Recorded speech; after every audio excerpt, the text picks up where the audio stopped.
Yang terhormat Bapak Suprapto, Wakil Kepala Bidang Humas, calon kepala sekolah,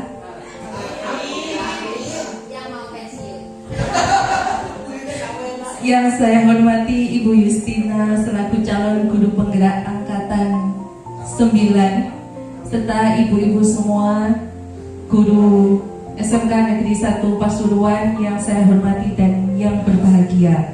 Alhamdulillah, syukur kehadirat Allah Subhanahu wa Ta'ala atas limpahan nikmatnya. Pada hari ini kita masih diberi kesempatan untuk berkumpul di ruang ini dalam acara diseminasi budaya positif dengan narasumber dari calon guru penggerak teman hebat kita, Ibu Justina. Acara pada hari ini, izinkan saya menyampaikan susunan acara pada hari ini. Yang pertama pembukaan, kemudian sambutan Kepala SMK yang pada kesempatan ini diwakili oleh Waka Bidang Humas, dan penutup. Sebelum acara kita mulai dan supaya acara dapat berjalan dengan lancar, marilah bersama-sama kita buka dengan bacaan basmalah. Memasuki acara selanjutnya, sambutan dari Kepala SMK 1 Pasuruan yang diwakili oleh Bapak Suprapto sebagai Waka Bidang Humas. Monggo Bapak dipersilakan. Assalamualaikum. Kira suara saya yang bagus. Bismillah, alhamdulillah, la haula wala quwata illa billah, amma ba'du. Yang saya hormati, sebelah saya Bu Justina selaku guru penggerak calon kepala dinas, calon kepala sekolah. Yang sebelah saya Bu Niken Calon sekda. Amin. Hormati Bapak yang berdoa, pagi ini kita banyak, pagi setengah siang ini kita banyak berucap syukur kepada Allah SWT bisa menghadiri undangan diseminasi budaya positif program guru penggerak angkatan ke-9. Mudah-mudahan selalu diberi limpahan rahmat, taufik dan hidayah Allah, bisa selalu diberi kesehatan. Selawat dan salam tetap berlimpah curahkan pada junjungan kita Nabi Muhammad SAW. Ibu, saya nggak enak dulu ibu, biasanya kan bapak ibu yang saya banggakan, juga Bu Justina, terima kasih konsumsinya. Terima kasih Ibu. Nanti mudah-mudahan dengan Bu Justina angkatan ke-9 ini, insya Allah ada dari bapak ibu ini, dari ibu-ibu ini nanti ada yang angkatan ke-9, angkatan ke-11, mudah-mudahan juga ada. Monggo Bu Matematika, Bu Triwinani, Bu Afifah, Putri, nanti sama saya aja. Jadi langsung bisa mengikuti jejaknya. Oh, ternyata mengeluarkan kepada ibu-ibu yang hadir di sini menjadi lebih semangat untuk mengikuti jejaknya. Itu loh harapan SMK Negeri 1 begitu. Mewakili Bapak Kepala Sekolah belum saya sampaikan Bu karena Bapak Kepala Sekolah hari ini ada dinas luar, yaitu ke Kediri. Brian itu juga mendapatkan penghargaan di sana nantinya. Yang O2SN alhamdulillah tidak ada. Kita dapat 3 nih, walaupun juara 3 alhamdulillah tidak ada. Percuma tuh. Kemudian untuk besok juga begitu, mungkin Bapak Kepala Sekolah besok juga ada kegiatan bocoran. Jadi yang ada 2 kegiatan untuk besok, yaitu kegiatan serah terima jabatan, 2 kegiatan, Rembang dan Pandaan. Perlu saya sampaikan juga terkait dengan guru penggerak ini, monggo nanti diseminasi ini bisa Bu Justina Justina bisa menularkan apa-apa yang mungkin dampak positif bagi kita semuanya. Sebenarnya saya juga mengikuti, tapi saya takut. Jadi saya hanya buka acara saja, setelah itu saya keluar. Kenapa demikian? Karena tidak ada bapak-bapaknya. Itu saja yang perlu saya sampaikan biar nanti tidak terlalu lama. Mudah-mudahan kegiatan ini dengan baik, dan terima kasih ibu-ibu bisa meluangkan waktunya, bisa hadir di sini membantu kita semuanya terkait dengan kegiatan ini. Itu saja yang perlu saya sampaikan. Dengan bacaan Bismillahirrahmanirrahim, acara diseminasi ini kita nyalakan dibuka. Terima kasih dari saya. Wassalamualaikum warahmatullahi wabarakatuh.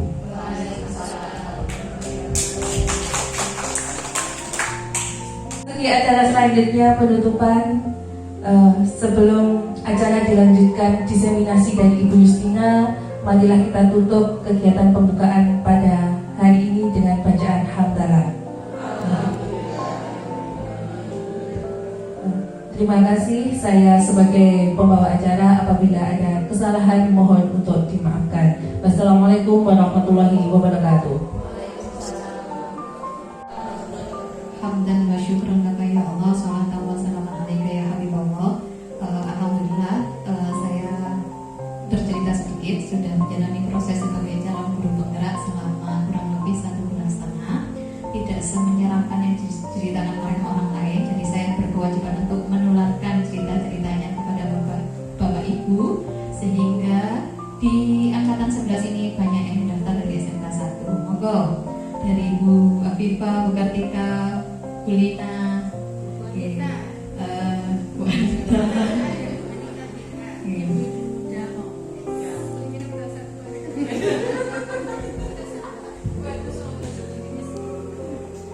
hari ini saya berkewajiban untuk bercerita salah satu materi yang sangat menarik. Jadi saya sudah mendapatkan 4 modul sejauh ini. Jadi yang ini modul keempat, yakni 1.4 tentang budaya positif. Kenapa modul ini yang harus disampaikan? Karena modul ini satu, topiknya atau materinya menarik dan saya yakin bisa diimplementasikan kepada siswa-siswi kita. Jadi sebenarnya di salah satu materi ini ada ilmunya BK, cuma ilmunya BK yang ini yang ringan gitu, atau ilmunya teknik, ada teknik konselingnya, tapi yang ringan yang bisa digunakan oleh Bapak Ibu guru yang tidak kuliah BK gitu. Kalau BK kan ada teknik konseling yang agak berat. Kita lakukan ada teknik konseling, tapi yang ini tidak. Ini salah satu tugas saya di aksi nyata. Jadi tiap modul itu ada aksi nyata, apa yang harus saya lakukan, baik kepada Bapak Ibu guru atau kepada siswa saya. Dan kali ini mungkin maka saya salah satunya saya mengundang beberapa wali kelas yang bekerja sama dengan saya. Nah, ini saya nggak perlu kenalan.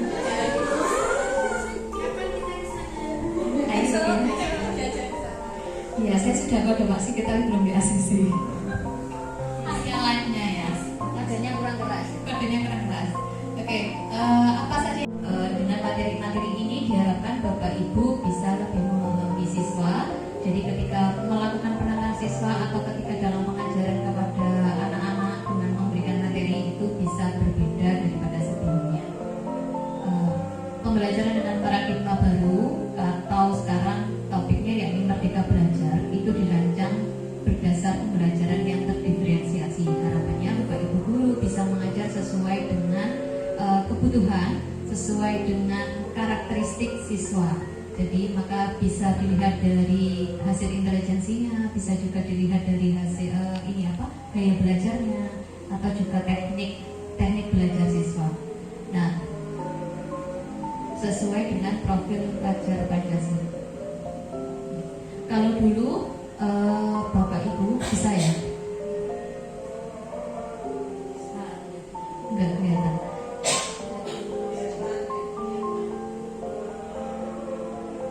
Nah, ini adalah paradigma yang lama, yakni stimulus respon tentang dunia yang sekarang, yang mungkin yang sekarang lagi digaungkan adalah teori kontrol tentang dunia. Contohnya adalah kalau dulu kita punya pikiran saya bisa mengontrol orang lain. Ini adalah cara merubah kita dari pemikiran yang negatif merubah menjadi pemikiran yang positif. Jadi Anda tidak bisa mengontrol orang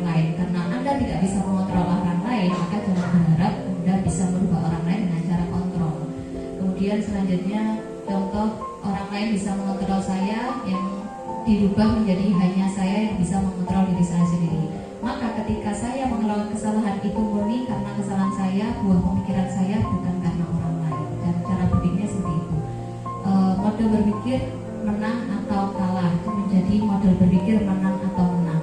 Jadi dengan model seperti ini, Bapak Ibu bisa mencari win-win solution. Jadi tidak harus apapun yang saya lakukan, apapun saya pikirkan, berarti saya harus menang. Tidak ada model menang dan kalah. Tapi bagaimana cara kita menuju win-win solution, berarti sama-sama menang atau sama-sama gitu ya.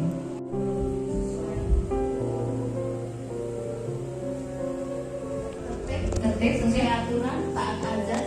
Tertib sesuai aturan, taat azas. Maka orang yang disiplin itu orang yang seperti apa? Yang itu tadi ya. Mungkin ada pendapat lain? Sesuai komitmen. Jadi apa yang kita lakukan berdasar komitmen kita. Kata disiplin dimaknai menjadi sesuatu yang dilakukan seseorang pada orang lain untuk mendapatkan kepatuhan. Maka sekolah memberikan aturan, sekolah memberikan peraturan, sekolah memberikan. Nah itu yang mungkin akan digeser paradigmanya. Nah kita cenderung menghubungkan disiplin dengan ketidaknyamanan. Maka ketika anak peraturan ini harus masuk jam sekian, peraturan harus menyelesaikan tugas sekian materi atau kedisiplinan-kedisiplinan yang lain. Yang kedua, sebagai pendidik tujuan kita adalah menciptakan anak-anak yang memiliki disiplin diri sehingga mereka bisa berperilaku mengacu pada nilai-nilai kebajikan universal. Jadi yang harus dirubah adalah bahwa apa yang kita harapkan pada anak itu adalah mengacu pada kebajikan universal. Nanti kita bahas apa itu kebajikan universal. Sehingga dengan mungkin yang seperti yang disampaikan Mama ya, bahwa disiplin itu berawal dari keyakinan atau komitmen. Karena komitmen itu dari diri, bukan berdasar peraturan. Kalau itu yang dicanangkan, maka yang terjadi adalah anak memiliki motivasi intrinsik, bukan motivasi ekstrinsik. Yang ketiga, disiplin positif merupakan salah satu cara penerapan untuk menumbuhkan kesadaran dan memberdayakan untuk melakukan sesuatu tanpa hadiah. Jadi walaupun tanpa hadiah, anak-anak tetap berharap berprestasi, anak-anak tetap melakukan sesuatu yang positif tanpa hadiah. Anak-anak juga tetap masuk sekolah tanpa terlambat, anak-anak tetap mengumpulkan tugas tanpa takut hukuman dari kita. Belajar Pancasila, dan yang kedua berdasar teori life atau soft skill. Salah satunya dapat dipercaya lurus hati. Ini adalah harapan-harapan kita terhadap anak didik atau siswa kita. Nah, Glaser, ini kebutuhan dasar manusia menurut Glaser ada 5 ya. Yang pertama kebutuhan bertahan hidup. Menurut Glaser sebenarnya siswa itu bermasalah karena dalam rangka mencapai kebutuhannya. Jadi pada dasarnya manusia punya naluri untuk memenuhi kebutuhannya. Ketika kebutuhannya tidak tercapai, maka hal tersebutlah yang menjadikan masalah. Jadi masalah-masalah yang ada dalam siswa kita itu karena mereka tidak bisa memenuhi kebutuhannya. Maka kenapa guru harus tahu kebutuhan hidup manusia? Salah satunya yaitu bertahan hidup. Contohnya sandang, pangan, papan, makanan, tempat tinggal, pakaian, keamanan. Kalau misalnya siswa dari rumah tidak sarapan, kemudian tidak diberi uang saku, maka kira-kira yang terjadi apa di kelasnya? Nah, itu akan timbul masalah karena dia dari rumah tidak sarapan, tidak bawa uang saku, berarti pasti lapar. Kalau lapar, apa yang terjadi untuk memenuhi kebutuhan? Yang kedua, kasih sayang dan rasa diterima. Manusia punya kebutuhan untuk ingin diterima, berbagi, dipedulikan, diperhatikan, menjadi bagian dari kelompok dan kerjasama. Maka kalau di sini pasti manusia itu nalurinya berkelompok. Misalnya contoh satu kelompok 5 orang. Yang 4-4 ini sudah pakai iPhone, yang satu tidak pakai iPhone, maka dia bagaimana caranya supaya bisa punya HP iPhone? Karena dia ingin merasa diterima di kelompok tersebut. Nah, caranya bagaimana? Karena dia mencari berbagai cara, itulah yang timbul masalah. Karena dia hidup berdasar kebutuhannya dia. Kemudian contoh yang ketiga adalah penguasaannya. Kalau misalnya kebutuhan bertahan hidupnya dia sudah tercapai, kasih sayang dia juga merasa sudah terima, biasanya yang ketiga adalah di kebutuhan penguasaan. Dia butuh untuk menguasai orang lain atau barang gitu. Contohnya yakni salah satunya adalah harga diri. Dia ingin dihargai, kemudian keinginan untuk dianggap, dia bisa memimpin orang lain, dia bisa mempengaruhi orang lain. ketika ngomong didengar, ini adalah salah satu contoh kebutuhan penguasaan. Jadi memiliki pilihan mencoba hal baru, mampu mengendalikan diri, dan yang terakhir kesenangan.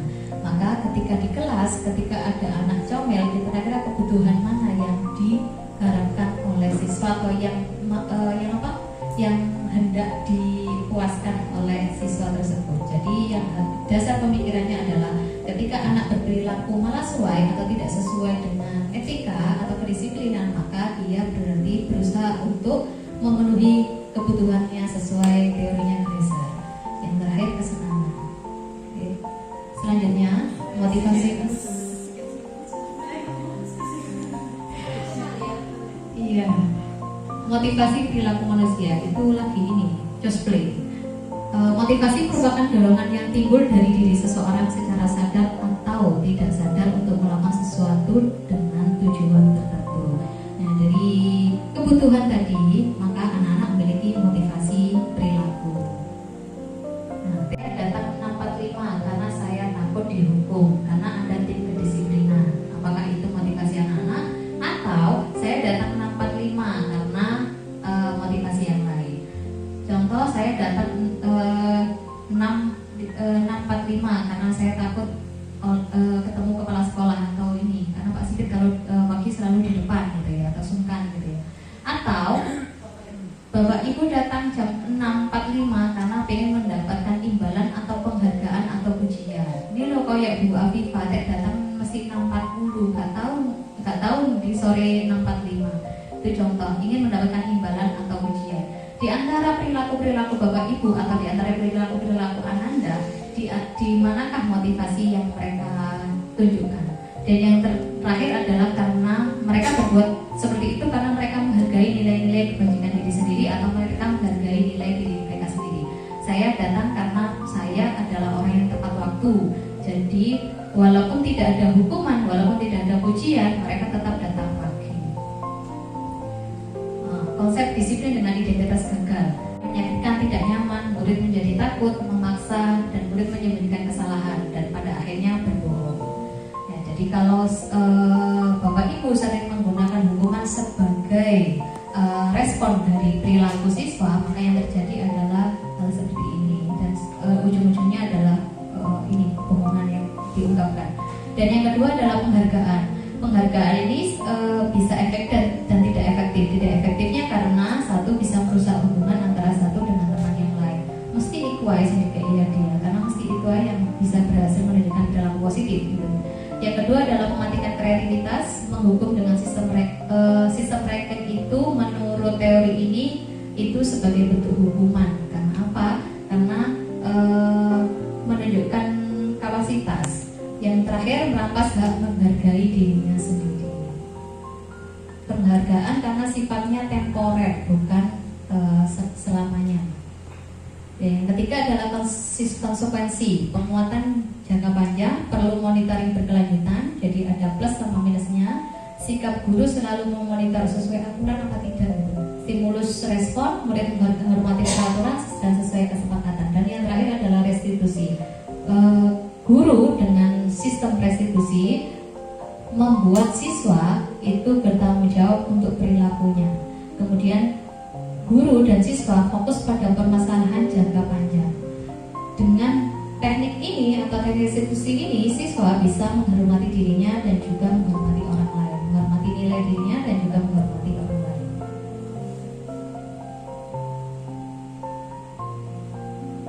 Nah, apa yang jadi kesalahan mereka? Contoh, tidak mengerjakan tugas, tidak mengumpulkan tugas pada waktunya, atau contoh mengganggu temannya saat mengerjakan tugas, atau tidak membawa peralatan pada saat praktikum. Nah, Bapak Ibu bisa menggunakan teknik restitusi ini. Teknik ini adalah cara menciptakan kondisi bagi murid untuk memperbaiki kesalahan mereka sehingga mereka bisa kembali kepada kelompoknya dengan karakter yang lebih kuat. Ciri-cirinya adalah bukan menebus kesalahan tapi bagaimana memperbaiki. Contoh, tidak mengerjakan tugas. Murid diminta untuk menulis kembali tugasnya sampai 5 kali. Itu bukan restitusi tapi konsekuensi. Maka itu contohnya adalah menebus, bukan memperbaiki. Maka dia bisa mengulangi lagi, dia bisa mengulangi sekolah untuk tidak mengerjakan tugas lagi. Kemudian yang kedua, memperbaiki hubungan. Tawaran di restitusi yang diberikan adalah tawaran, bukan paksaan. Dan dengan teknik ini bisa menuntun melihat ke dalam diri, mencari kebutuhan dasar yang mendasari tindakan. Nah, apa bedanya kalau hukuman guru menghukum siswa tersebut? Contoh, misalnya ada kasus siswa sering tidak mengerjakan PR. Guru memberikan hukuman dengan hormat bendera selama 10 menit, guru memarahi dan murid pasti takut. Yang kedua adalah konsekuensi. Contoh, mengerjakan PR saat istirahat dan dikerjakan sebanyak 3 kali. Ini adalah contoh konsekuensi. Kalau contoh restitusi, guru menanyakan keyakinan kelas atau dirinya. Apa komitmen kamu? Apa komitmen kelas? Atau apa keyakinan kelasnya? Kemudian bagaimana cara kamu menyelesaikan masalahmu. Jadi guru melakukan konsultasi ataupun diskusi dan mengarahkan untuk menghormati atau menghargai orang lain. Nah, yang pertama adalah apakah saya sebagai posisi kontrolnya adalah menghukum, ayo maju berdiri 15 menit atau silakan lari keliling lapangan atau hal yang lain. Ataukah Bapak Ibu yang kedua membuat rasa bersalah, yang ketiga teman, yang keempat pemantau, dan yang terakhir adalah manajer. Nah, ini contohnya. Memberi hukuman baik verbal atau fisik, senantiasa mengatakan bahwa sekolah itu perlu sistem sehingga lebih tertata. Kalau mindsetnya jenengan seperti itu, maka posisi kontrol jenengan selama ini adalah di menghukum. Untuk yang kedua adalah membuat rasa bersalah, menggunakan suara yang lembut, memelas halus, membuat siswa merasa rendah diri dan bersalah, bahasa tubuhnya merapat pada siswa. Contoh kata-kata ini yang seperti apa? Kamu nggak sakno ambil Bu Justina. Nah, contohnya seperti itu. Kamu tuh lo sering kayak gitu, nggak Nah, jadi suaranya rendah, bahasa tubuhnya merapat. Kalau gini sih kan, sing komentar itu biasanya mimpi-mimpi. Jadi membuat siswa merasa bersalah dengan kata-kata yang kita sampaikan. Seringkali untuk tipe ini itu menggunakan kata-kata. Untuk yang ketiga adalah sebagai teman. Apakah posisi teman itu efektif diberikan kepada siswa? Guru pada posisi ini tidak akan menyakiti murid dengan kata-katanya atau dengan tindakannya, tetapi tetap ada posisi kontrolnya melalui pendekatan persuasif. Posisi teman pada guru bisa berdampak negatif, ada positifnya, ada negatifnya. Berdampak positif di sini hubungan baik terjalin, jadi murid lebih terbuka, lebih nurut, lebih efektifnya ada. Tetapi negatifnya adalah ada satu yang pentingnya, satu adalah ketergantungan kepada guru tersebut. Kemudian tindakan itu hanya terjadi pada perilaku itu akan keluar, perilaku positif akan keluar pada pelajaran guru tersebut, di pelajaran guru yang lain tidak. Nah, itu efeknya. Kemudian yang keempat, posisi pemantau. Jadi kunci dari posisinya sedang-sedang saja gitu. Pada posisi ini guru mengerjakan sesuatu bersama-sama dengan siswanya, memotivasi siswa untuk mempertanggungjawabkan segala perilaku dan mendukung siswa untuk menemukan solusi dari permasalahannya. Jadi di sini di posisi manajer akan lebih efektif jika menggunakan teknik restitusi. Nah, contohnya patuhi aturan sekolah, berdiri di depan barisan untuk yang penghukum. Kalau jenengan yang membuat rasa bersalah, berapa kali ibu guru harus beritahu kamu, bu guru kecewa dengan kamu. Kalau teman, ayolah yang tertib, buat ibu guru bangga. Lain kali yang tertib ya, jangan diulangi lagi ya. Iya, Bu. Contoh yang pemantau, pelanggaran apa yang sudah saya minta pendapat dari Bapak Ibu, kira-kira yang sering Bapak Ibu gunakan itu tipe posisi kontrol yang mana? Bu Febri silakan. Bu Febri silakan. Yang mimpi-mimpi.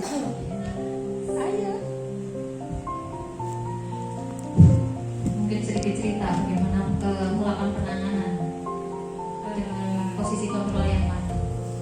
Kalau saat ini menghukum itu kan sepertinya sudah rawan ya untuk kita lakukan, apalagi anak-anak pegang HP.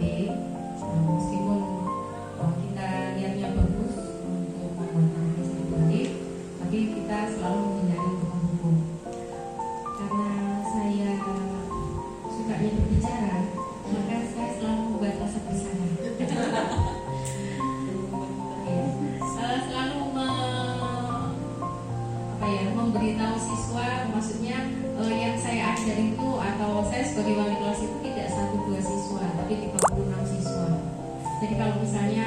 satu siswa membuat ulang sampai 5-6 kali, ya pasti kita langsung memohon minta tolong yang diawasi Bu Benus atau yang dipimpin Bu Benus satu kelas itu 36. Tolong kamu tidak membuat ulang lagi. Nah, itu kan sepertinya membuat rasa bersalah. Lalu terutama kalau misalnya TKJ itu kan dominan laki-laki ya. Kalau misalnya dominan perempuan itu kalau disentuh rasa bersalah itu biasanya kalau perempuan langsung nurut, oh ya Bu, maaf ya Bu. Kalau laki-laki kan tidak, dia biasa saja, B aja. Kalau misalnya manajer sering sih kita pergunakan itu, maksudnya kamu tahu kesalahannya apa, terus kamu ke depannya bagaimana? Kalau laki-laki yang ditanya pasti akan sedikit bahasa, dia diam, tidak jawab iya, tidak jawab tidak. Tahu kesalahanmu apa, dia bilang tahu. Terus ke depannya bagaimana? Dia tidak menjawab, hanya bahunya saja yang dinaikkan. Ya, itu kalau laki-laki. Kalau perempuan kan biasanya verbal, jadi mereka bisa menceritakan tidak nyamannya di mana. Tapi kalau laki-laki itu kan untuk mengutarakan perasaannya, tidak nyamanannya itu kan sulit. Jadi akhirnya yang saya sering lakukan adalah membuat rasa bersalah. Kalau misalnya masih belum bersalah, maka wajah sarkasmenya yang hilang. Oke, tadi yang dominan yang membuat rasa bersalah dan teman kayaknya bukan usia dari yang bisa. Oh iya, biasanya boleh satu orang itu posisi kontrolnya bisa Rasa bersalah dan teman. Tapi memang betul yang dikatakan Bu Yulis tadi bahwa kalau kita terlalu dekat, mereka itu celometan dan merasa karena dekat. Jadi ya kita di sedikit-sedikit lalu curhat, maksudnya ya curhatnya kan banyak tentang keluarga. Padahal kita kan fokusnya tentang akademik dan sekolah, tidak ke secara pribadi. Terima kasih Bu. Bu Afifah silakan. Pilih yang mana dulu, silakan 1, 2, 3, 4, 5. Boleh kata-kata yang mana? Boleh topiknya. Afifah yang mana nilainya? Pilih kata yang mana? 1, 2, 3, 4, 5. Saya lebih ke 4. Ayolah, jangan menyusahkan saya. Oke, yang keempat, ayolah lakukan bagi bapak atau ibu. Kira-kira posisi kontrol yang mana? Kelima. Kamu tidak akan mendapat nilai jika tidak mengajarkan. Manajer. Bapak banget. Iya. Realnya seringnya Berarti posisi kontrol yang penghukum. Oke, yang kelima penghukum betul. Oke, kalau yang keempat, ayolah lakukan demi bapak ibu. Posisi kontrol yang mana? Pembuat rasa bersalah. Selanjutnya nomor 1, 2 atau 3? Yang 3, silakan. Manajer. Nomor 1. salah. Pembuat rasa bersalah. Dan yang kedua?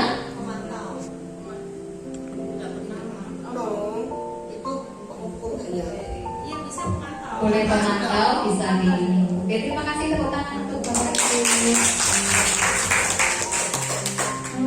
Saya cerita sedikit, saya sudah sedang proses membuat keyakinan kelas dengan anak-anak binaan saya kelas 2. Anaknya Bu Lina, Bu Maya, Bu Nani dan Bu Kartika. Tambah satu lagi Bu siapa? Bu. Saya tidak membaca Waduh. Oke. Di 5 kelas ini yang saya bina di kelas 11 sudah saya sedang proses membuat keyakinan kelas. Jadi nanti teknik restitusi ini sudah dijalankan. Nah, kenapa kita harus buat keyakinan kelas? Gitu ya. Padahal sudah ada aturan atau peraturan. Gitu. Mengapa kita memiliki peraturan harus mengenakan helm saat menggunakan? Kenapa harus pakai helm saat menggunakan kendaraan bermotor? Nilai untuk nilai keselamatan sama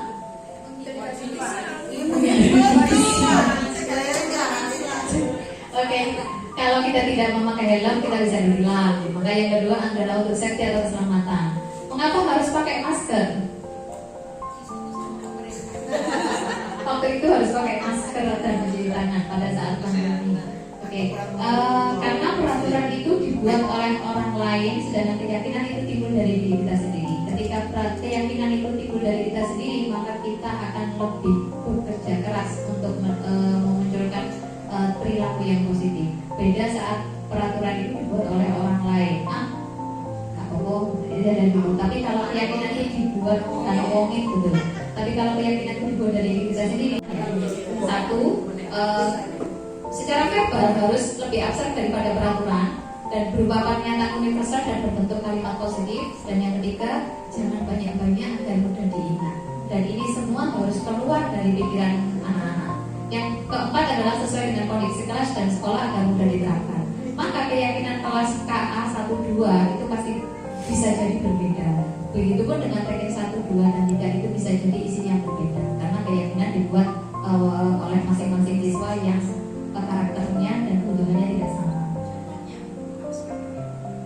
Nah, yang kelima, semua warga sekolah dilibatkan. Maka ketika di kelas 10 KA 1 maka dibuat semua pasti harus menyampaikan. Nah, kamu merasa nyaman atau tidak nyaman berada di kelas? Apa yang bikin kamu gak nyaman? Itu pasti anak-anak akan keluar, entah komentar tentang gurunya, apalagi guru KA ya. WhatsApp. Apalagi wali kelasnya ya, gitu ya. Udah bu, bercanda ya. Oke, apakah tentang gurunya, apakah tentang pelajarannya, atau apakah guru? Apa yang bikin kamu nyaman di kelas? Kalimat-kalimat. Nah, kalimat-kalimat itu bagaimana saya rubah menjadi kalimat-kalimat yang positif. Contohnya kalau julid itu apa? Kalau julid itu kenapa? Ketika ada pelajaran ramai sendiri itu apa? Berarti harus bagaimana? Berarti harus menghargai orang lain, harus menghormati pendapat orang lain. Jadi saya rubah menjadi kalimat-kalimat yang positif. Dari kalimat-kalimat positif, anak-anak menulis beberapa, terus dipilih, dicari yang abstrak. Sekitar satu kelas sekitar ada 5 atau 6 keyakinan kelas di contohnya. Itu langkah saya seperti itu. Nanti ketika ada masalah, contoh mengambil pulpen temannya atau meminjam pulpen temannya tanpa izin, terus rame masalah tukaran biasa. Kemudian ke BK, saya tinggal sesuai langkah restitusi, saya tinggal menanyakan kamu apa yang kamu lakukan sesuai dengan keyakinan kelas apa tidak. Keyakinan kelas yang mana harus diingatkan, keyakinan kelas yang sudah mereka bikin. Jadi tidak usah lama-lama IOC aku bikin sudah bikin keyakinan kelas karena mereka yang bikin sendiri. Nah, ini adalah langkah sedang atau yang Bapak Ibu tangani sebagai wali kelas atau sebagai guru mata pelajaran. Tindakan yang salah, dan langkah yang ketiga adalah menanyakan keyakinan. Kalau misalnya di kelas Bapak Ibu tidak punya keyakinan, maka tanyakan keyakinan yang umum saja atau sesuai nilai-nilai kebaikan. Nah, contoh di langkah menstabilkan identitas. Yang pertama langkah yang harus dilakukan, contoh misalnya ada masalah apa, dasar prinsip bahwa Bapak Ibu harus paham bahwa proses membuat kesalahan itu adalah proses dari pembelajaran. Setiap orang melakukan kesalahan itu wajar. Jadi itu yang harus ditanamkan dalam diri kita untuk membuat mindset yang positif. Satu, bahwa orang salah itu wajar. Jadi setiap orang itu pasti berbuat salah, tidak mungkin tidak. Maka dengan prinsip yang seperti itu, Bapak Ibu akan mudah mengantar siswa untuk menstabilkan identitas. Kemudian kata-kata yang biasanya dikeluarkan pada saat proses menstabilkan identitas adalah tidak ada manusia yang sempurna. Ibu dan bapak itu juga pernah melakukan kesalahan. Tidak hanya kamu yang pernah berbuat salah. Setiap orang itu pasti berbuat salah, mungkin letaknya berbeda. Jadi kata-kata seperti ini yang kita sampaikan ke anak. Jadi anak ketika bermasalah ketemu sama kita, ditanya masalahnya apa, terus sampai dia menyadari salah, baru ini kita stabilkan. Kalau ini anak-anak masih belum stabil, ya jangan nyampe sini dulu. Ibu tidak mencari siapa yang salah, tapi ingin mencari solusi dari permasalahan. Kita semua akan melakukan hal yang terbaik yang bisa kita lakukan, dan terakhir kamu berhak merasa marah atau misalnya masalahnya sesuai masalahnya. Dan yang kedua, validasi tindakan yang salah berdasar prinsip bahwa setiap perilaku itu berupaya memenuhi suatu kebutuhan. Yang 5 yang menurut Blazer tadi. Yang kedua, setiap tindakan anak berbuat sesuatu perilaku, baik itu salah atau benar, itu pasti ada alasannya. Nah, itu yang harus dipertanyakan, validasi tindakan yang salah. Nah, pernyataan yang bisa kita berikan itu contohnya seperti, kamu pasti punya alasan mengapa melakukan hal tersebut. Padahal kamu bisa melakukan hal yang lebih baik dari ini ya. Kenapa kamu malah mengambil pulpen tanpa ngomong, padahal kamu kan bisa pinjam seperti itu. Kamu patut bangga karena telah melindungi sesuatu yang penting buat kamu. Ini misalnya siswanya bertengkar karena apa, berebutan apa gitu ya. Yang selanjutnya kamu melakukannya karena mempertahankan yang menjadi hakmu. Atau misalnya contoh pendapat, bertengkar karena pendapat, terus tidak ketemu ujungnya, jadinya bertengkar sampai berhari-hari. Nah ini kata ini bisa keluar. Nah yang terakhir adalah menanyakan keyakinan berdasar prinsip bahwa kita semua bisa berubah, bahwa kita semua itu memiliki motivasi intrinsik. Nah, tinggal menanyakan kira-kira apa keyakinan kelas kita. Kamu pasti punya alasan mengapa melakukan hal tersebut. Seperti apa gambaran kelas yang ideal, atau seperti apa gambaran teman yang ideal. Terus kamu ingin menjadi orang yang seperti apa, ini gambaran. Jangan lupa bahwa kita ini ada beberapa ilusi tentang guru. Bahwa satu, ilusi bahwa guru itu mengontrol murid. Ini deep no, bahwa kita tidak bisa mengontrol murid ya. Menurut Ki Hajar Dewantara, pendidikan adalah menuntun, bukan menuntut. Yang kedua adalah bahwa semua penguatan positif itu efektif dan bermanfaat. Jadi seperti yang dicontohkan Bu Venus tadi, iki maneh, terus ngomongin pancet maneh, ketika kali pancet maneh, itu kita tidak boleh berhenti. Bahwa setiap apa yang tindakan kita itu positif itu pasti bermanfaat, walaupun harus 10 kali. Tidak lantasnya sembuh karena wes itu jangan sampai ini. Kadang-kadang kalau naluri manusia, saya juga ya, naluri manusianya keluar ngereok ya. Ini Bu Anita, Bu Sandra sama Bu Niken yang tahu. Yang ketiga, ilusi bahwa orang dewasa itu memiliki anak senang nonton teletabis. Dilihat ibu-ibu sudah ngantuk, tenang, presentasinya sudah habis. Oke, sampai di sini. Kalau yang ilusi, saya melakukan ilusi semua. Lalu bagaimana? Terutama ilusi bahwa orang dewasa memiliki hak untuk memaksa. Ketika kita ingin mengubah perilaku anak, kan pasti ada sedikit memaksa. Misalnya, kamu tuh tidurnya jam berapa? Jam 11 tuh, jangan malam gitu ya, nggak bisa tuh. Yuk, pokoknya harus bisa kan, itu memaksa. Terus begitu juga dengan tugas. Aku misalnya dia tidak bisa menyelesaikan dalam seminggu misalnya, tapi kan dia harus menyetorkan tugasnya. Nanti kan kita memaksa. Karena saya merasa bahwa orang dewasa istilahnya wis tahu dia ngomongan kayak wis tahu jadi larek. Kita tahu mana yang dia harus berangkat. Itu juga dengan ilusi bahwa kritik bisa membuat orang merasa bersalah dan menguatkan karakternya. Yang kemudian yang tadi ya, yang menunjukkan rasa bersalah. Saya kok merasa bahwa ketika anak itu berempati pada kita, terutama orang tua wali kelas, itu berarti karakternya dia bagus. Jadi dia kan juga berempati. Kasih gue lu sana, kamu lagi yang kalau dia cuma sama bukan misalnya, padahal itu salah ya, ilusi. Tapi saya secara tidak langsung menguatkan karakternya seperti itu. Apa yang harus saya lakukan untuk mengubah kesalahan saya semua ini? Terima kasih. Terima kasih Bu. Kayaknya nggak salah. Wanita silakan. Karena saya sendiri juga sebenarnya kadang-kadang ya ilusi ini melekat juga. Karena tidak kadang-kadang anak harus saya kontrol bahwa anak itu harus mengikuti kemauan saya.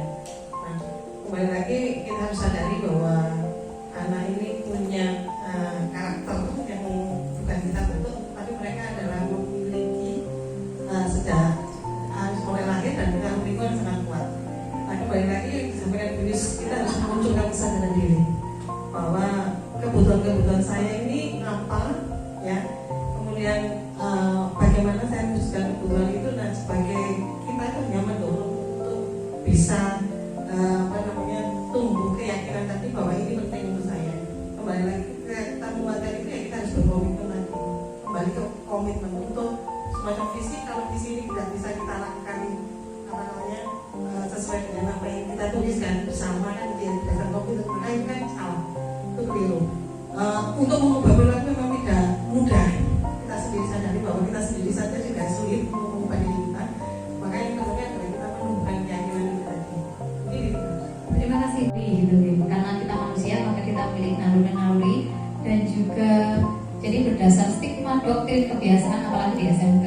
Jadi keluarlah ilusi ini gitu ya. Nah, ilusi ini akan sedikit demi sedikit tidak langsung bisa diri oh ya bahwa satu siswa itu tiap orang itu pasti pernah salah dan punya salah, sehingga kita tidak nemen-nemen, kita tidak menemen-nemen. Yang kedua adalah perilaku mereka itu berdasar kebutuhan yang tidak bisa mereka penuhi. Ketika kebutuhan mereka tidak bisa kita penuhi, bukankah kita orang dewasa bertanggung jawab untuk membantu memenuhi? Gitu. Kalau kita tidak membantu untuk memenuhi, adalah apa wah diri pekso, cara-cara begininya seperti itu.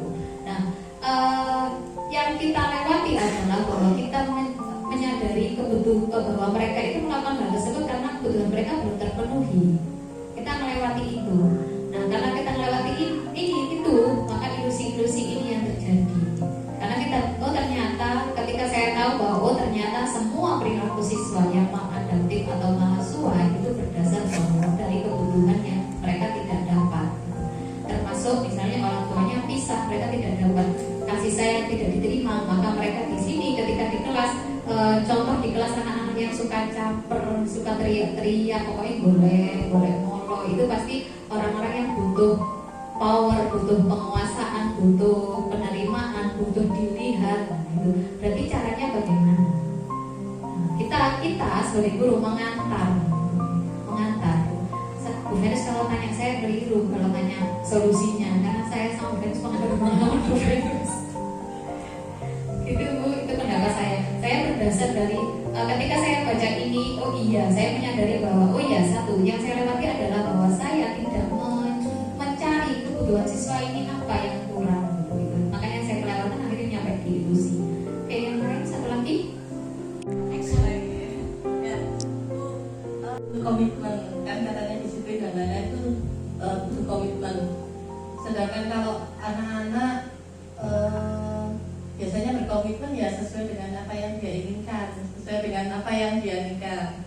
Yang enak-enaknya yang mana? Nah, ini bagaimana cara mengarahkan agar komitmen ini bisa mencapai ke arah yang ke tujuan awal. Oke, terima kasih. Nah, ini ya proses. Saya lihat satu, anak-anak saya minta untuk menulis apa yang bikin mereka nggak nyaman. Nah, dari situasi nggak nyaman ini, caramu ya apa supaya kelasnya ini nyaman? Nah, kelas ini bisa nyaman karena komitmen yang kita buat atas perilaku kita semua. Contoh, sering rame pada saat jam kosong. Ini sering disampaikan anak-anak.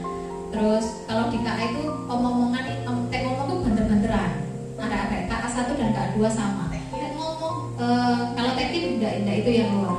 Jadi rame. Kalau KA itu anak-anak itu kalau di kelas itu ngomong banter-banteran, bengok-bengokan, teriak-teriak. Terus kalau sudah satu teriak. Nah, kalau ini kamu nyaman apa tidak? Nah, itu kan mereka yang nulis sendiri, bukan saya yang nulis. Saya juga, mungkin saya tahu tapi saya tidak nulis. Saya tahu kalau mereka ngomong gitu kan. Tapi saya minta anak-anak sendiri yang nulis apa yang bikin kamu nggak nyaman. Itu mereka semua yang nulis. Satu orang nulis satu ketidaknyamanan. Jadi di papan itu penuh dengan tulisan TK.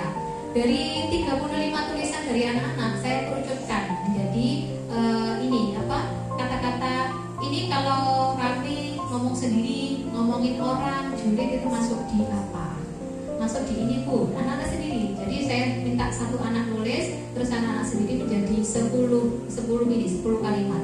Nah, dari 10 kalimat itu kalau kita rubah menjadi hal yang positif, nah itu jadi keyakinan. Kalau misalnya ngomongnya sing enak, ngomongnya gak banter-banter, itu bagaimana? Menghargai Bu, masuk dalam konteks masuk dalam konsep menghargai orang lain ditulis. Setelah itu ada sekitar 5-6 menghargai orang lain, menghormati orang lain, mendengarkan saat teman atau guru berbicara, mematikan handphone saat pelajaran dan sebagainya. Saya hafal. Itu saya tulis sekitar 6 atau 7 yang sudah itu anak-anak sendiri yang nulis.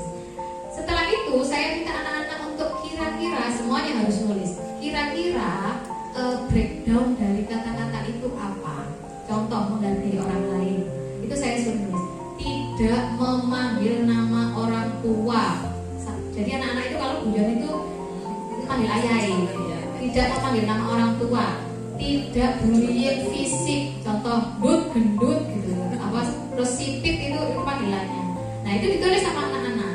Nah ketika sudah ditulis, sepakat nggak kalian tidak memanggil nama orang tua? Ya ada yang biasa ngomong gitu pasti ini yang guyu dan ini, tapi sepakat. Berarti udah ya sepakat. Nanti kalau ada kejadian, ada yang marah, ada yang tersinggung, berarti tinggal ini aja, tinggal restitusi, langkah restitusi dilakukan. Gitu. Jadi tiap-tiap ini di breakdown sesuai yang disampaikan anak-anak. Jadi menjadi kalimat positif. Yang disampaikan juga hal-hal yang positif. Itu Bu Maya. Oke, silakan Bu. Komitmen adalah dasar tujuan. Jadi mau dicapai bersama yang masuk tujuan. Jadi masalah yang sering muncul di kelas ini apa? Laku. Kayak gitu mungkin Bu Yusri.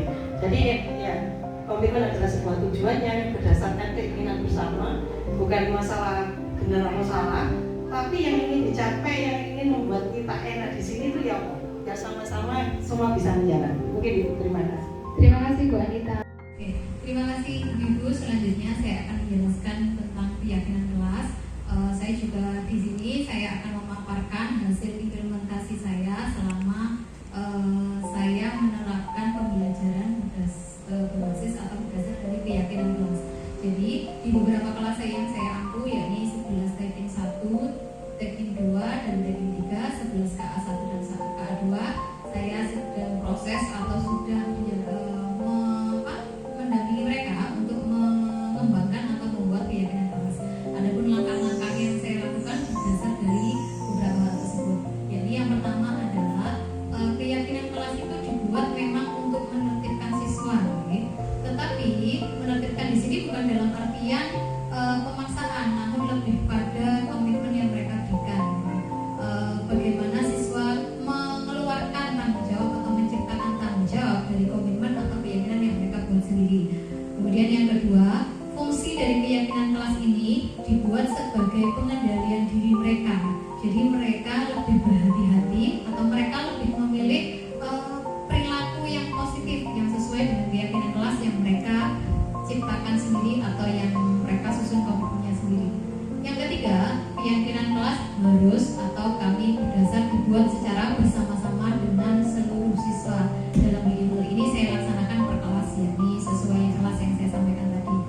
Kemudian yang keempat, guru di sini hanyalah sebagai fasilitator. Jadi semua dari awal sampai akhir pembuatan keyakinan kelas semuanya dilakukan oleh siswa. Saya di situ bertugas sebagai fasilitator. Saya mendampingi anak-anak dari awal sampai akhir pembuatan keyakinan kelas. Tapi seluruh isi dari keyakinan kelas itu dibuat berdasar hasil dari pemikiran anak-anak. Kemudian yang keempat, keyakinan kelas ini dibuat dalam rangka menciptakan, salah satunya adalah dalam rangka menciptakan budaya positif.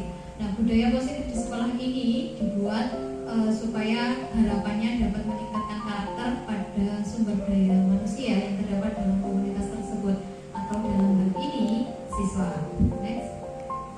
Nah, selanjutnya keyakinan kelas yang akan dibuat hendaknya bersumber pada kebutuhan, yakni maka di awal saya sampaikan, nanti saya ceritakan, di awal saya sampaikan maka semuanya harus berdasar pada kebutuhan, berdasar pada kondisi atau situasi yang ada di kelas.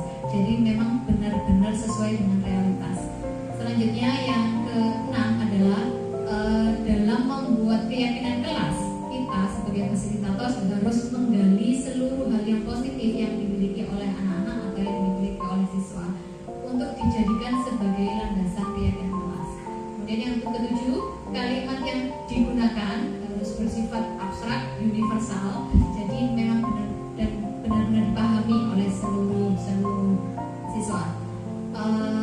Dan yang terakhir, dengan adanya sebuah keyakinan kelas diharapkan dapat mewujudkan atau sebagai perwujudan dari profil pelajar Pancasila. Next. Nah, untuk langkah pembuatannya ini saya cerita berdasar dari saya mendampingi anak-anak dalam membuat keyakinan kelas. Langkah yang pertama yang saya lakukan adalah siswa menulis keyakinan kelas yang mereka inginkan. Jadi sebelum saya tanyakan dulu. Jadi saya tanyakan dulu kira-kira di kelas ini kamu merasa selama 1 tahun bersama-sama sudah nyaman atau tidak nyaman. Nah, kalau apa yang membuat kamu nyaman dan apa yang membuat kamu tidak nyaman itu anak-anak saya minta untuk ke depan dan menuliskan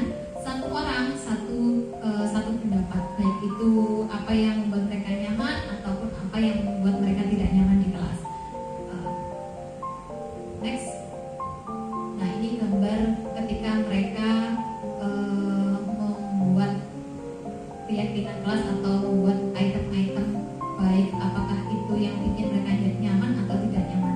Coba kembali lagi yang tadi. Nah, yang kedua adalah guru dan siswa mengulas keyakinan yang telah tertulis. Jadi setelah mereka menulis kira-kira apa saja yang bikin mereka nyaman, atau awalnya adalah apa yang bikin mereka nggak nyaman, dan kemudian kita mencari apa yang kira-kira membuat mereka nyaman. Nah, setelah kita temukan apa yang membuat mereka nyaman, maka sekali saya dengan anak-anak mengulas keyakinan yang telah tertulis. Kira-kira apa saja yang perlu dituliskan sebagai keyakinan kelas dan juga kedepannya sebagai komitmen kelas. Lanjut.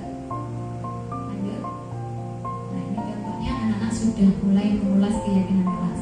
Next. Nah, yang ketiga, guru dan siswa saya didampingi dengan anak-anak dan semuanya berdasar murni dari pemikiran anak-anak itu memilah keyakinan kelas yang penting. Di antara sekian kata-kata mungkin waktu itu sekitar ada 12 atau 15. Jadi per kelas itu berbeda jumlah keyakinannya, juga berbeda sifat atau kata-katanya atau karakter yang ingin ditonjolkan juga berbeda. Maka di waktu di tahap ini saya menemukan satu kelas ada yang 10, ada yang 12 kalimat, ada yang 13 kalimat. Nah, ini dari 12 kalimat itu pasti terlalu banyak. Jadi harus dipilah mana yang benar-benar mereka inginkan atau mereka kehendaki atau mereka mau untuk menjadi keyakinan kelas. Next. Nah, ini saya sebelumnya menjelaskan. Jadi di tahap ini saya menjelaskan kepada anak-anak kenapa perlu untuk memilah keyakinan kelas yang benar-benar mereka pilih atau pilah. Next. Nah, yang keempat adalah mengubah keyakinan kelas menjadi kalimat yang positif. Demi untuk menyusun, jadi kata kunci dari keyakinan kelas ini adalah membuat menjadi kalimat yang positif. Dari 10 sampai 12 atau 13 kalimat yang sudah disampaikan oleh anak-anak, bagaimana memilah menjadi beberapa kalimat yang mereka sepakati dan kemudian kalimat-kalimat itu disortir atau diubah menjadi kalimat yang positif. Begini contohnya. Oke, terima kasih. Ini adalah contoh-contoh dari kalimat-kalimat yang sudah dituliskan anak-anak menjadi proses menjadi sebuah keyakinan. Jadi ada sekitar berapa ini? 1, 2, 3, 4, 5, 6, 7, 7. Kemudian setelah anak-anak menuliskan ini, saya minta anak-anak menuliskan apa yang tampak dan apa yang tidak tampak. Gitu nih. Kira-kira dari contoh misalnya ini, tidak bercanda berlebihan, itu kan kalimat yang negatif. Maka bagaimana kita mengubah menjadi kalimat yang positif? Contoh yang kedua adalah menghargai teman. Apa sih yang tampak dari perilaku menghargai teman? Nah, di sebelahnya saya minta anak-anak menuliskan dengan post-it seperti yang tertera di gambar. Seperti yang tertera di gambar, anak-anak memberikan yang dituliskan adalah memanggil namanya sesuai dengan panggilan nama. Jadi biasanya anak-anak itu kalau manggil temannya itu dengan nama bapaknya gitu ya. Atau mendengarkan ketika temannya presentasi, itu salah satunya yang sudah dituliskan anak-anak di kalimat, di salah satu kalimat yang menghargai temannya, dan juga di kalimat-kalimat yang lain.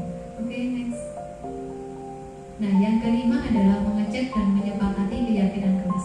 Dari ke-8 keyakinan kelas itu mana yang benar-benar akan dijadikan sebagai keyakinan kelas sehingga bisa diterapkan menjadi komitmen. Tujuannya adalah supaya tidak ada keyakinan kelas yang rancu. Jadi semua siswa itu menyepakati keyakinan yang sudah dibuat. Maka saya sekali lagi akan meyakinkan bahwa ini memang benar-benar menjadi keyakinan kelas mereka. Dan semua pihak bisa memegang tanggung jawab atas keyakinan yang ada di kelas. Next. Nah, ini contohnya.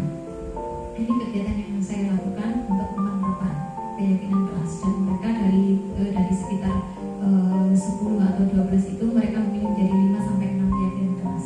Next. Nah, setelah menjalankan keyakinan kelas, harapan saya, dan mungkin karena baru penerapannya baru 1 minggu, keyakinan kelasnya baru jadi 1 minggu yang lalu, maka dampak yang saya harapkan, atau ada beberapa yang sudah terlihat, ada juga yang belum terlihat. Dampak-dampak yang saya harapkan dan juga sepertinya sudah sedikit demi sedikit sudah terlihat. Salah satunya adalah terciptanya sebuah komunikasi yang harmonis antara saya dengan anak-anak, kemudian antara anak-anak dengan guru yang lain. Jadi komunikasi harmonis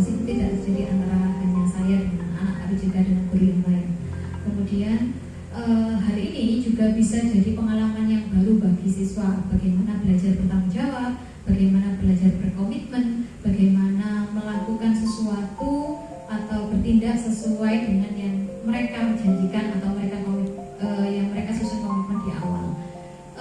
Yang kedua adalah harapan saya itu terlihat motivasi belajarnya meningkat. Karena masih 1 minggu, maka saya tidak bisa lihat hasil belajarnya anak-anak, cuma excitednya sudah terlihat pada beberapa hari ini. Next, pembelajaran yang berpihak langsung pada murid tercipta dengan adanya keyakinan kelas. Dan yang keempat, anak-anak dapat mengenal jika konsekuensinya bukan pada hukuman, juga harapannya bukan pada mendapatkan hadiah, tetapi bagaimana saya bertanggung jawab terhadap nilai-nilai saya, atau bagaimana saya bertanggung jawab terhadap keyakinan yang sudah saya buat di depan. Kemudian yang selanjutnya, terakhir, tercipta suasana belajar yang terasa menyenangkan karena mereka belajar itu karena keinginan mereka, bukan karena ingin mendapatkan hal atau menghindari sesuatu. Oke, lanjut. Terima kasih. Terima kasih. Berikut tadi saya sudah menjelaskan atau menceritakan dan menjabarkan pengalaman saya dalam mendampingi anak-anak membuat keyakinan kelas dan juga komitmen. Yang selanjutnya saya akan menyampaikan atau pengalaman saya terkait ketika saya menangani siswa dengan menggunakan teknik segitiga restitusi. Berikut sudah saya videokan. Layar besar.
Itu contoh kasus yang pertama. Selanjutnya adalah contoh kasus yang kedua.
kasih Bapak Ibu untuk alhamdulillah kegiatan kita hari ini yakni diseminasi budaya positif sudah bisa terlaksana dengan baik. Terima kasih atas atensinya, terima kasih atas bantuan dan juga aktif ya Bapak Ibu, keaktifan Bapak Ibu. Terima kasih untuk saya tunggu calon guru penggerak yang selanjutnya.